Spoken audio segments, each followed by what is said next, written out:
Hello, Giants fans. So the Giants once again lost, and this time it was to the Bills at home. They now fall to 0-2 on the season. Still a lot of not so good things we saw on the field today. They need to fix up a lot of things. This wasn't as bad as Dallas, but having it happen at home kind of makes it feel worse in a way. And the fact that it happened 2 weeks in a row kind of makes it feel worse. But overall, it wasn't as bad. Maybe some minor improvements, but still, there's a lot of stuff this team needs to fix. Let's get into all of it right now. Let's start with the offensive side of the ball. So for the second week in a row, the Giants had once again a really nice first drive that went right down the field. Saquon Barkley had like a 25, 30-yard touchdown to cap it off. Everything was looking good, and you're saying to yourself, all right, the Giants, they're going to be competitive in this game. And of course, it's not how it ended. And as the game went on, the offense just got worse and worse, kind of what happened in Dallas. So, I can't really say the offense improved all that much. So Saquon Barkley had 19 carries. That's an improvement. Had 7 targets. I forget how many targets he had in Dallas, but the fact that he had 19 carries is certainly an improvement based off the 11 that we saw last week. The offensive line, once again, looked really good. I have really no complaints about them. There was a scary moment where Kevin Zeitler went down holding his shoulder. He looked to be fine. He came back into the game right away, so he should be good. And it's just really nice knowing we have an offensive line we can trust now, based off the previous years and everything. It's just really nice to know we have that line that we can trust. Eli Manning, 2 turnovers. Luckily, he should have had like 4. He had the Tremaine Edmonds throw at the end of the game that should have been a pick 6. There's one he threw like between Latimer and a Bills defender, so it was kind of iffy. But Eli Manning made a lot of just inaccurate throws today and just some poor decision making. We'll get into that later. Evan Engram not utilized in the beginning of the game, so I think by the time they started using Evan Engram, the game was kind of out of reach at that point. They used him a lot on the very final drive. Of course, the garbage time where you pad your stats, they used him there. And I think maybe the drive before that. But throughout like the first half, Evan Engram really wasn't having that great of a game. I think he might have had like 3 targets, 2 catches, and like a few yards. It wasn't anything special. So they really didn't utilize him the same way they did in Dallas. They tried to get him involved in a screen pass. Really didn't work. I think they lost a yard on that play or something like that. So just wasn't working for Evan Engram this week like it did last week. The Giants on third down this season it's a scary number. They are 5 for 23 on third down conversions, and that's just a reason as to why, or one of the many reasons why this offense is just not playing well. And if you can't convert on third down and you just keep getting off the field and having to punt and pass it off to your defense, that's obviously a below average defense. I kind of wanted to say bad defense. It's not going to bode well for you. So the Giants offense has to stay on the field. It's scary to say, but the Giants offense is the strong point of this team. They need to stay on the field more. You can't go 5 for 23 on third downs and expect to win really any game in the NFL. So how did Eli Manning look today? So Eli's stats, of course, 26 for 45, 250, 1 touchdown, 2 interceptions. His 1 touchdown throw was really nice. It was to the back of the end zone, put it in a perfect spot for TJ Jones. So I'll give him credit on that throw. And there's honestly a lot of plays where Eli Manning looked pretty good, like the intermediate routes. He was hitting guys perfectly. It seemed like the Bills were kind of just playing off the receivers a lot, so Eli Manning had the underneath stuff as usual, and he was hitting it pretty well. But then, once they get into like the red zone and all that, they kind of they just don't convert well in the red zone, and they just, the Giants eventually, the drives will go well, and then something will go wrong, whether it's a penalty or a fumble, an interception, and then, the whole drive's over. So there were points in this game where Eli Manning looked good, but overall, I was not really that impressed with him, and, I was on Eli's side last week. I was defending him. I said it wasn't his fault for Dallas. He could have played better in the Dallas game, but it wasn't his fault they lost that game. Obviously, it was mostly on the defense, but there's really not many excuses I can make for Eli Manning anymore. I'm not really one to make excuses for Eli, but you have the offensive line, you have your running back, you have your tight end. You had your receiver, but people said Odell was the problem. What happened to all the people? I'm going to get into this later. I'm not going to talk about it right now. But, how much more do they need for Eli Manning? There's no more blaming the offensive line at this point. You can't just point to that and say, well, that's why Eli Manning's not good anymore. I understand his number 1 receiver was out today, but, even if Sterling Shepard was here, would they have won the game? No, they would not have. The offense just was not really all that great today. Of course, Saquon Barkley looked good, but when it comes to Eli Manning, there's just too many questions, and he has to play better. I believe he'll get the start next week. I don't think they'll just let Daniel Jones start in Tampa on the road. It would kind of be an interesting place to start him up, but you'd have to expect better from Eli at this point. He's not playing as well as some people thought. I mean, this is kind of what I expected because I just, have not been on Eli's side the last few years. I feel like we've seen the best of him by now, and it's just going to keep declining year after year, and it's kind of what I expect, sadly, but I mean, it's just not going well because the defense is playing so poorly, so it just makes Eli look even worse.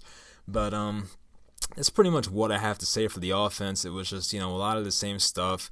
They weren't crazy efficient. Eli got the underneath routes. Saquon looked really good, and that's about it. The offensive line looked really good once again. So not much to say about that. I'll get into the offense later when I get into my extra notes section of this video. So now let's go on to the defense. So on to defense now, where the Giants got absolutely torched last week. This week, it wasn't as bad, but it wasn't good either. So first, let's start with Josh Allen, the Bills quarterback. He impressed me. I mean, he wasn't making my jaw drop, but actually, no, he kind of was. With some of the throws he made, there were some very tight window throws he made, and there were some plays where he would roll out and just throw the ball in a very tight window. It was kind of risky, but he would just put the ball in a perfect spot. Of course, he had some throws where the ball just got away from him. I remember a play where one of the middle linebackers on the Giants was blitzing, and he had a wide open Zay Jones, I believe it was, over the middle of the field and just completely missed him. So, I mean, Josh Allen is going to make throws like that, but for the most part, he looked really good. I was impressed, and he played better than I expected, honestly, and he's just so hard to sack. I was saying this in my preview video. Just because you get in the backfield does not mean it's a guaranteed sack. Josh Allen was literally stiff-arming guys that are 6'5", he was stiff-arming these defenders, like Lorenzo Carter, for instance. He did it to him. I think he did it to another guy. He might have did it to Carter twice. Maybe Marcus Golden was the other one. But he's literally just stiff-arming them and just holding the ball. I mean, I'm a lefty, so, obviously it's not the same. But he's just, holding the ball and just throws it away. I mean, just because you get to Josh Allen does not mean you're going to sack him. So the Bills definitely hold the advantage there because Eli Manning goes down pretty easily, obviously.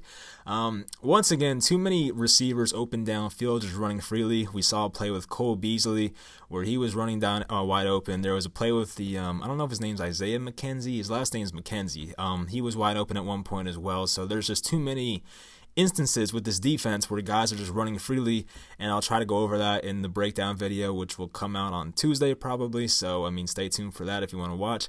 But just once again, too many breakdowns in the Giants defense.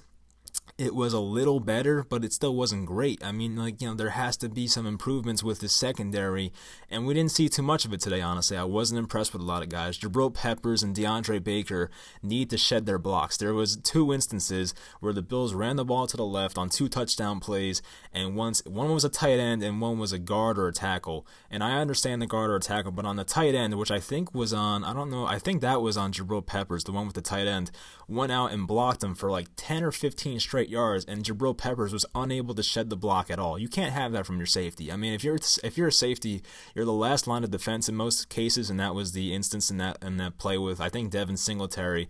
It was that run to the left. He had it for 20 yards, and he was being blocked all the way downfield. The same thing happened with DeAndre Baker, and it happens. You're a rookie, I get it, but there has to be just better block shedding from these guys in the secondary. You can't have that. Just because you're getting blocked by a bigger guy doesn't mean it's oh well, I can't make a tackle now. You have to find a way to get off that block and go make a play, and these guys just weren't doing it today. They got to Josh Allen a decent amount. I was getting to it before, how they were getting to him, and Josh Allen would kind of just hold them off, or Josh Allen would just run out and kind of pick up some yards. So it's frustrating. When you're playing a guy like that, it's hard. I mean, when I first started watching the NFL, 12, 13 years ago, a lot of guys that were quarterbacks weren't really running the ball too much. So once you got in the backfield, it was basically an automatic sack. But now in 2019, that's not the case. A lot of quarterbacks are able to extend plays, and just because you get in the backfield and get in the pocket does not necessarily mean you're going to get a sack. So that's exactly what we saw today.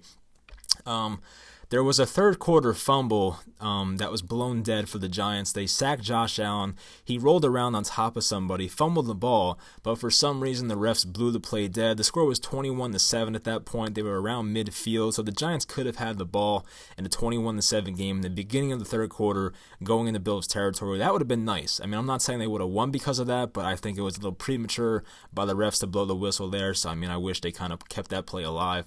We saw a very bad rookie mistake from Dexter Lawrence today, and I think they said it was a blow to the head on a defenseless player, and it was a field goal attempt that would have made it 24-14, and you're not supposed to like do anything to the center who's hiking the ball to the guy who holds the kicks, and that's exactly what he did. And I mean, it's kind of it's a weird rule. I feel like it hasn't been around forever. I feel like 5 years ago this wasn't a rule, and you can't really do anything with the center because they consider him a defenseless player, and that's what he did. Apparently, Dexter Lawrence was, I guess hit the center in the head, and that caused the flag. So then the Bills get a first down out of that, and then Frank Gore runs it in, makes it 28-14 instead of 24-14. So just a rookie mistake. Knows for next time not to do it. At least do it in a game like this and not in the future. So I mean, it is what it is.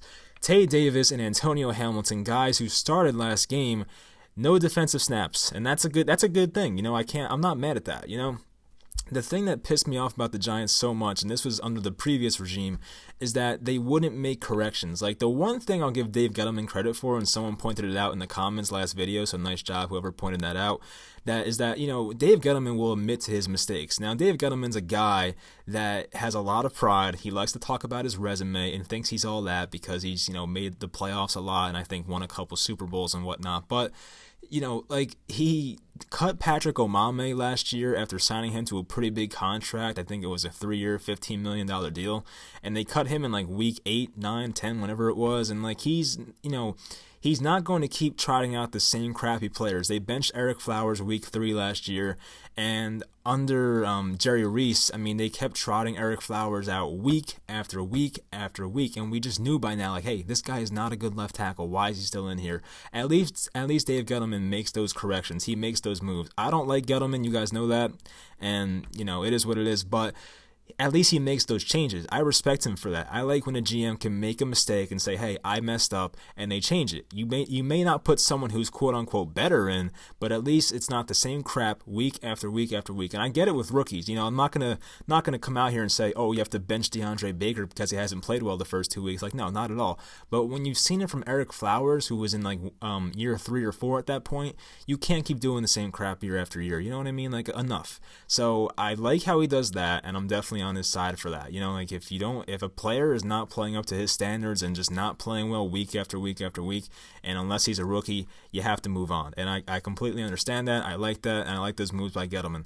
So that's pretty much it for the defense. There were some sacks in this game. Olsen Pierre, Marcus Golden, Lorenzo Carter had half a sack. O'Shane Ximines, who will now see extended playing time because of the absence of Kareem Martin, also had half a sack. So that's encouraging. I'm not sure how many snaps O'Shane played today, but I don't really have that in front of me right now. I apologize, but we saw him play a lot more as compared to Dallas, and we saw Marcus Golden play a lot more as well. So I believe Marcus Golden's just our starting outside linebacker now, so that's fine. I feel like going from Kareem Martin to Marcus Golden is not really much of a downgrade. Could possibly be an upgrade for all we know. So we'll see how he plays. He was able to get pressure a couple times, or maybe even more than a couple times. So we'll see how Marcus Golden fares throughout the season. It's obviously a bounce back opportunity for him, and I hope he plays well for us. So that'll do it for the defense. Now let's get on to some extra notes I wrote down for this video. Alright, so just some extra stuff from this video here. So Janoris Jenkins had some very interesting quotes after this game. I'll try to read it. I'm not very good at reading, so I might screw up.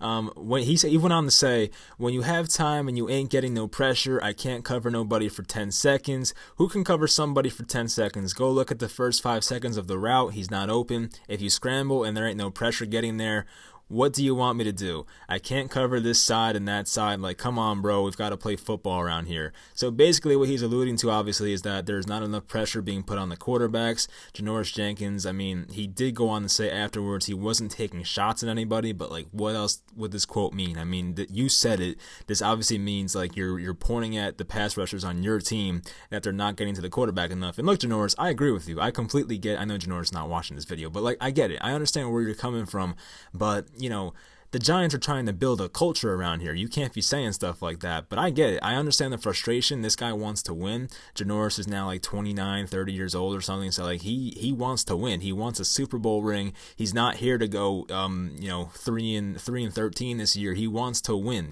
This guy's had enough. So look, it needed to be said, but like for the culture and stuff like that, it's not a good look. So that's why I put talent versus culture next.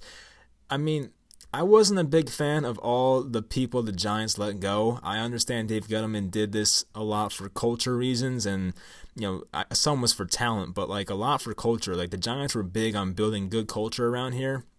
And that's okay.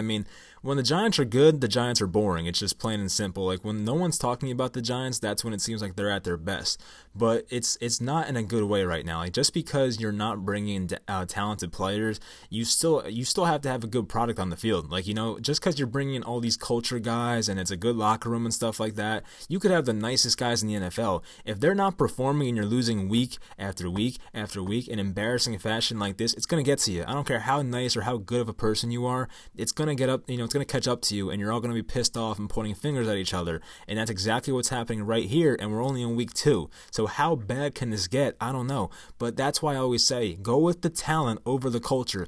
Do you think Bill Belichick was going to improve the culture when he brought Antonio Brown to the Patriots? No, not at all. But the Patriots are going to win with Antonio Brown. So he knows winning brings happiness, right? It's not all about culture. Some of it is. I understand you want to have a good locker room. It's better to have a good locker room instead of a crappy one. You don't want like what the Steelers were dealing with last season because they missed the playoffs. A lot of crap was going down with Le'Veon Bell missing the whole season, Antonio Brown being crazy. But like when you win, no one cares, and it's just the way it is. And if the Giants are going to have a terrible season and get blown out game after game after game, I don't care how good of a person you are, it's going to catch up to you. Like I'm a nice person, but when I'm playing sports and I'm losing, like I get pissed off, and that's just the way it is. Like it's just it just happens. Like when you're playing a sport and you're losing and it's embarrassing, you just get annoyed. And if you don't, I mean, you're probably in it for the wrong reasons. Like I like when players get annoyed, but like it just, there needs to be, I just did not agree with the philosophy this year. I'd rather have the talent instead of the culture. I understand Gettleman's trying to do both, but like, you can't just throw guys out the door like Romeo Okwara. He threw out Olivier Vernon, who I wanted to keep. I understand why you want to get rid of him. He's injury prone, makes too much money, blah, blah, blah. But, he was our most established and effective pass rusher, and they just threw him out. I understand they got Kevin Zeitler for him. That makes sense. But, like, still, the Giants are complaining, like, oh, we don't have any pass rushers now. Well, yeah, you threw out Olivier Vernon. What do you expect? But I do like that trade, so I'm not trying to say it was a bad move. Devon Kennard, who's now playing well for the Lions, they let him walk. Landon Collins is gone. And, like, it's not like Jabril Peppers is doing any better than Landon Collins would do right now. So, whatever. And Odell Beckham is gone. Like, Eli Manning could have used Odell Beckham today, and that's why I wrote down the quote. Eli will be better without Odell. So a lot of people who are Team Eli Manning wanted to come out and say this offseason, like, yeah, Odell hurts Eli because he's too focused on throwing to him. And that kind of makes sense. I get where you're coming from with that statement, but it's not true. If you looked at Eli Manning's numbers with and without Odell, it's completely different. I'll try to get the graphic up here. I'm not sure if I could find it, but I saw it on Twitter once, and Eli Manning is just a lot better with Odell Beckham, just based off the numbers. It just doesn't make sense. If you take out a top 5 talented receiver in the league, I mean, it's going to make you worse. I mean, I don't care if he's focused on throwing to Odell. If I was quarterback, I'd be focused on throwing to the guy too, because he can take a slant and take it 80 yards to the house and just make you look better. You know what I mean? Like, just because these guys aren't diva receivers and number one receivers doesn't make Eli Manning any better. And people want to believe it because Eli Manning looked really good in weeks 17, 16, and 14 last year, right? He looked good at the end of the season when Odell wasn't there, so, he can do it for a whole season. Well, no. I mean, a lot of teams are checked out by that point. I understand some of it was against good teams, but like, who really cares? I mean, it was 3 games. He played well. It could be a coincidence. I don't know. I mean, Eli did look better at the end of the year, but just because you get rid of Odell Beckham doesn't mean your offense is going to be any better. I really didn't get where people were coming from with that philosophy. So as I said, I'll try to put the graphic in here, but we'll see. Basically the question is, how bad can this season get? I mean, like, people say the sky is the limit. I mean, what's the opposite of that? Like, the ground's the limit? I mean, I don't know. I mean, this team is like, it's scary how bad this season can get. And the one thing we hold on to hope for is Daniel Jones coming in and playing well. I mean, that can save our season right there. Not saying we're going to make the playoffs save our season, but like, save Giants fans' hope from making us go insane because of the direction this team is going in right now. And you guys know, I'm not on Gettleman's side. I did not like where he took this team. I don't like where we're at right now even. I understand it wasn't supposed to be a winning season, but these losses are embarrassing, and it's got to be put on everybody. I mean, just because, the coaches, the talent on the field, Gettleman for putting the talent on the field, like the players making mistakes themselves, like everyone's accountable in this situation. Like, I'm not trying to blame one person, but it's just not a good look for this team right now. But the floor for this team is very low. I mean, especially if they roll with Eli Manning for all 16 games, I feel like this team might win 3 games once again, maybe 4, but that's if Eli plays all season. Like, I don't think Eli Manning is that good of a quarterback anymore. You guys know that.